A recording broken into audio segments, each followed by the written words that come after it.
여러분 안녕하십니까? 포항 MBC 뉴스데스크입니다. 연일 폭염이 지속되면서 노동자들은 산업 현장에서 숨막히는 노동에 내몰리고 있습니다. 폭염특보가 내려지면 1시간마다 10분에서 15분씩 휴식하도록 법으로 보호받는다지만 사업주 눈치에 쉽지 않은 게 현실입니다. 고용노동부의 지침은 현장에서 지켜지지 못하고 있습니다. 배현정 기자가 취재했습니다. 법적으로 고열노동에 해당하지 않는 우체국 집배원, 경주 우체국에서 일하는 원동훈 씨는 집배원 결혼으로 배달 구역이 한 곳 더 늘었습니다. 여름 겨울용 구분 없는 헬멧은 작업 3시간 만에 이미 땀으로 묵직해졌고 오토바이 엔진 열기가 다리로 바로 뿜어져 나와 땀띠 흉터가 곳곳에 생겼습니다. 3시간 넘게 일한 집배원 제복은 이렇게 땀으로 흠뻑 젖어 있습니다. 주의보나 경보 같은 폭염특보에는 고용노동부가 1시간마다 최대 15분씩 쉬라고 권고합니다. 하지만 바쁜 업무에 쉴 곳도 마땅치 않아 현실에선 권고사항은 무용지물입니다. 열기가 가득한 아스팔트 길에서 마시는 물 한 잔이 전부입니다. 2명이 안 나오는 상태라서 긴배 배달해야 되기 때문에 시간에 쫓아가지고 지금 이런 식으로 배달해야 4시, 4시 반 돼야 배달하고 끝마쳐서 우체국 귀국하면 또 내일 구분 작업을 또 해야 되거든요. 제철소에서 일하는 노동자도 사정은 마찬가지. 포항 제철소에서 지난주 땡볕에서 일하던 50대 작업자가 근육 경련으로 쓰러졌습니다. 급박한 위험 상황에서 근로자가 직접 작업 중지권을 행사할 수 있지만 거의 사용되지 않습니다. 알게 모르게 옛날부터 위에 있는 사람들을 좀 걱정을 하고 또 눈치를 볼 수밖에 없는 그런 분위기가 아직까지는 많다고 봅니다.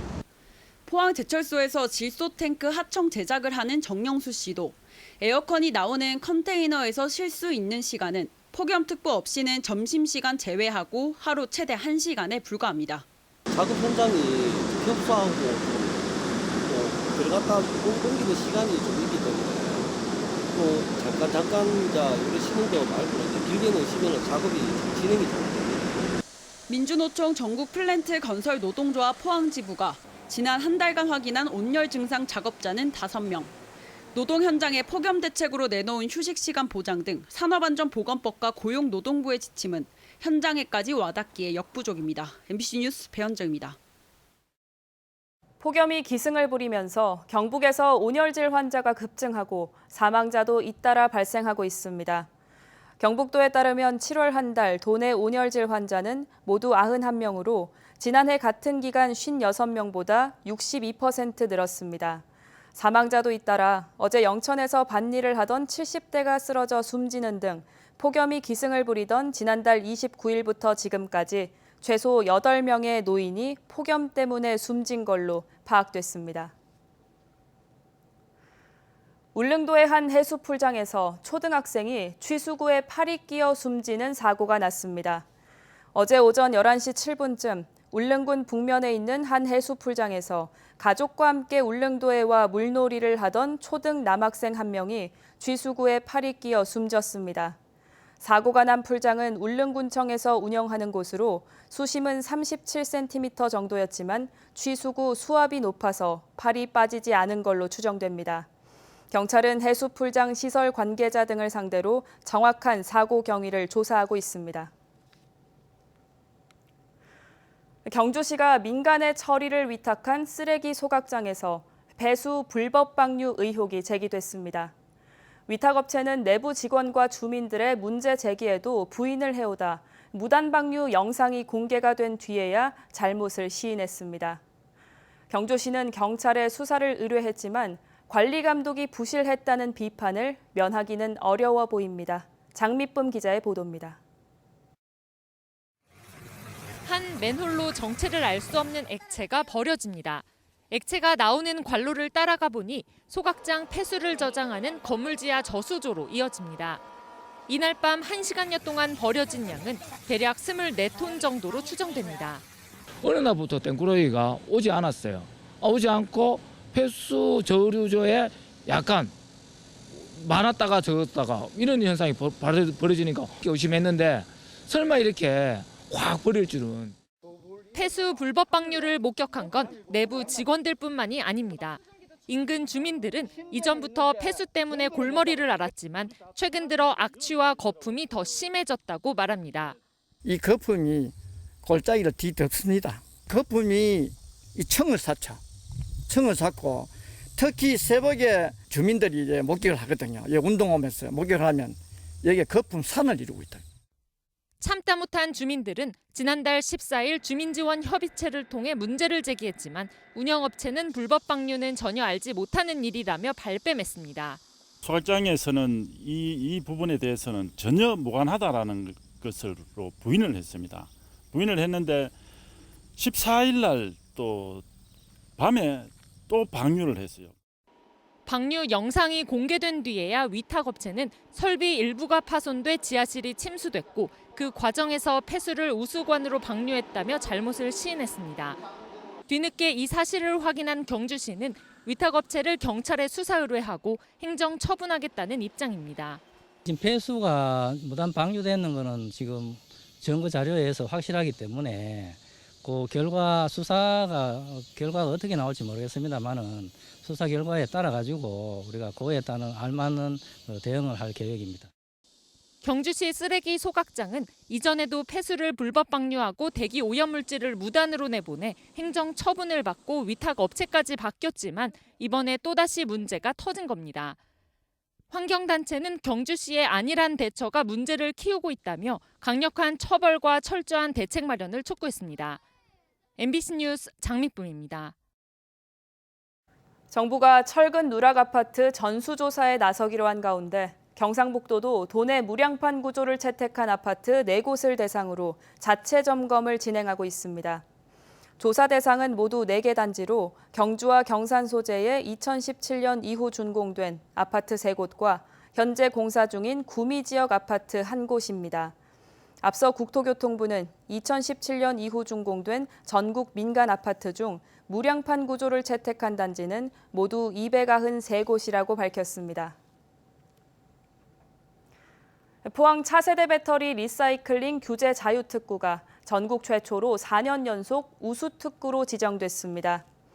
포항은 지난 2019년 특구로 지정된 이후 현재까지 약 2조 원의 기업 투자가 이루어졌고 오는 2027년까지 12조 원의 투자가 예정돼 있는 점이 높은 평가를 받았습니다.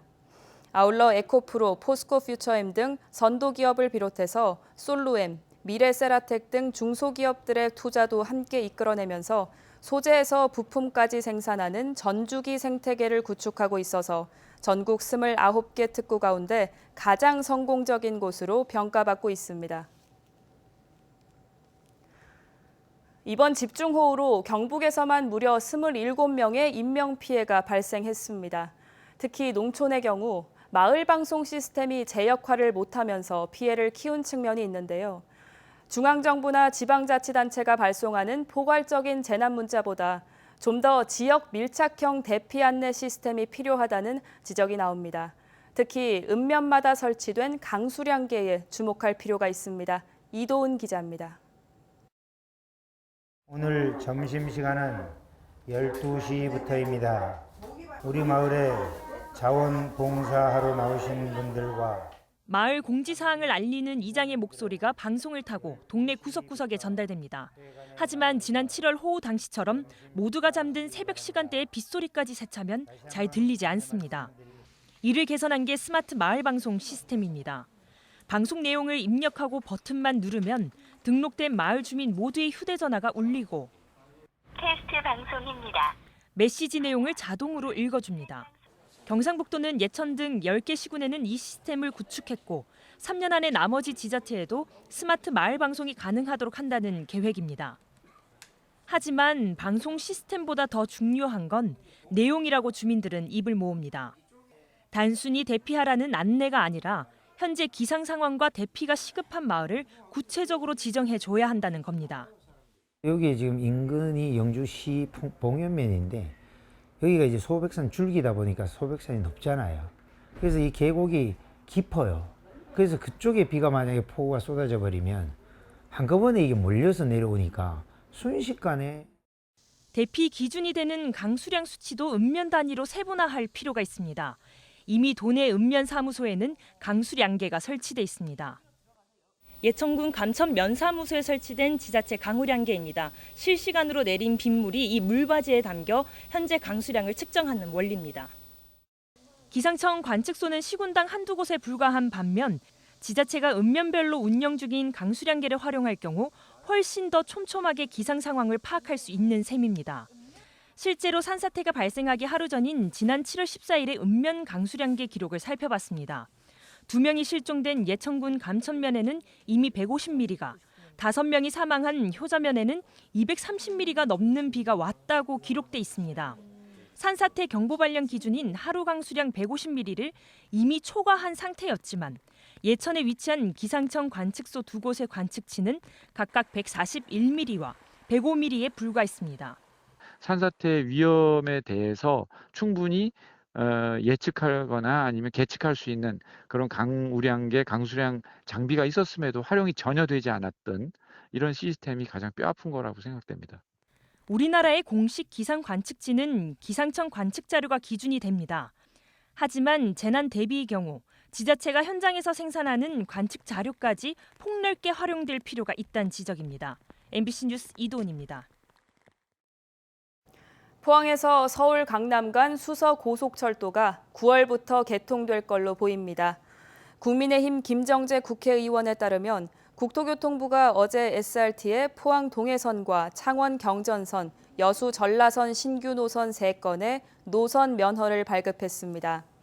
이에 따라 포항과 수서를 오가는 고속철도가 9월 1일 개통을 목표로 하고 있어 포항 시민의 열차 환승에 따른 불편과 이동 시간이 절감되게 됐습니다. 포스코 포항제철소에서 32년 동안 근무한 뒤 지난달 20일 업무상 질병인 폐암으로 숨진 하청 노동자의 장례가 사망 13일 만에 치러졌습니다.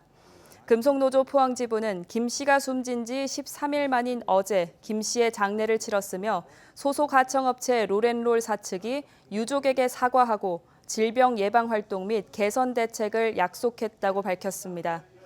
노조는 이어 실질 사용자인 포스코는 안전보건 조치를 제대로 하지 않은 책임이 있음에도 불구하고 사과하지 않고 있다며 이는 책임을 회피하는 비윤리적 행태라고 비판했습니다. 경상북도는 야생동물에 의한 신체적 피해를 입으면 최대 100만 원의 치료비를, 사망에 이르면 500만 원의 위로금을 지급하고 있다고 밝혔습니다. 지급 대상은 생산활동이나 일상생활을 하다 피해를 입은 경우며 피해 시점으로부터 3년까지 신청할 수 있는데 야생동물 포획 활동이나 무단 입산, 로드킬 사고와 바이러스성 질환은 제외됩니다. 2016년부터 시행된 보상금 제도에 따라 지금까지 1,052건, 5억 3,200만 원이 지급됐으며 뱀과 벌에 의한 피해가 89%로 가장 많았고 시기별로는 7월에서 9월 사이 대부분 발생했습니다. 포항해양경찰서는 지난달 30일 새벽 포항 구룡포 바닷가 마을어장에서 전복과 해삼 20여 마리를 불법으로 채취한 2명을 적발해 조사하고 있습니다. 마을어장은 어촌계가 관리하는 곳으로 비어업인이 수산물을 잡을 수 없고 해삼 역시 수산자원관리법에 따라 7월 한 달 동안 포획과 채취가 금지돼 있습니다. 포항해경은 여름 피서철을 맞아 비어업인의 수산물 불법 포획, 채취 단속을 강화하고 있습니다.